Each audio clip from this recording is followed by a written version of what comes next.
ایک نوجوان کسی بزرگ کی خدمت میں حاضر ہوا اور کہنے لگا، حضرت آپ فرماتے ہیں کہ بد نگاہی سے پرہیز کرو۔ نوجوان ہوں، بازار سے گزرتے ہوئے میری نگاہ قابو میں نہیں رہتی، کیا کروں؟ انہوں نے کہا، میں یہ راہ سمجھاؤں گا، مگر شرط یہ ہے میرا کوئی کام کر دو۔ اس نے کہا، میں تیار ہوں۔ فرمایا، فلاں بزرگ بازار میں رہتے ہیں، ان کو یہ دودھ کا پیالہ پہنچا کر آؤ۔ اس نے کہا، پہنچا دیتا ہوں۔ فرمایا، ایک بات اور بھی ہے کہ دودھ گرنے نہ دینا۔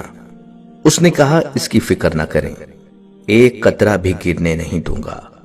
انہوں نے کہا، اچھا، اگر ایک قطرہ بھی گر گیا تو پھر ایک بندے کو ساتھ بھیجوں گا، وہ تمہیں 2 تھپڑ وہیں لگائے گا۔ اس نے کہا، منظور ہے۔ انہوں نے پیالہ لبالب بھرا اور ایک مضبوط انسان کو بھی ساتھ کر دیا۔ اب یہ صاحب پیالہ ہاتھ میں لے کر بڑی احتیاط سے چلتے ہوئے، بچتے بچاتے ہوئے بلاخر منزل پر پہنچ گئے۔ خوشی خوشی واپس آئے کہ حضرت میں نے دودھ بزرگ تک پہنچا دیا، اب آپ مجھے نظر کی حفاظت کا طریقہ بتائیے۔ انہوں نے کہا، دودھ تو پہنچا دیا ہے، مگر یہ بتاؤ آج راستے میں تم نے کتنی شکلوں کو دیکھا؟ کہنے لگا، حضرت ادھر دھیان ہی نہیں تھا۔ کیوں دھیان نہیں تھا؟ عرض کیا، حضرت دل میں خوف تھا کہ پیالہ جھک گیا تو ساتھ چلنے والا بھرے بازار میں جوتے لگائے گا، میری رسوائی ہوگی۔ فرمانے لگے، اللہ والوں کا بھی یہی حال ہوتا ہے، وہ سمجھتے ہیں اگر گناہ کے ذریعے یہ دل کا پیالہ چھلک گیا تو قیامت کے دن سرعام رسوائی ہوگی، اس لیے ان کی نگاہ نہیں اٹھتی۔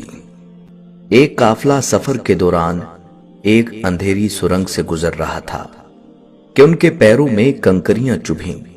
کچھ لوگوں نے اس خیال سے کہ یہ کسی اور کو نہ چبھیں، نیکی کی خاطر اٹھا کر جیب میں رکھ لیں۔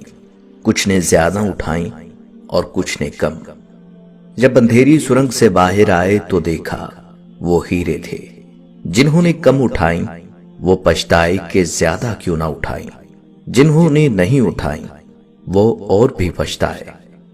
دنیا میں زندگی کی مثال اس اندھیری سرنگ جیسی ہے اور نیکیاں یہاں کنکریوں کی مانند ہے۔ اس زندگی میں جو نیکی کی وہ آخرت میں ہیرے کی طرح قیمتی ہوگی، اور انسان ترسے گا کہ اور زیادہ کیوں نہ کی۔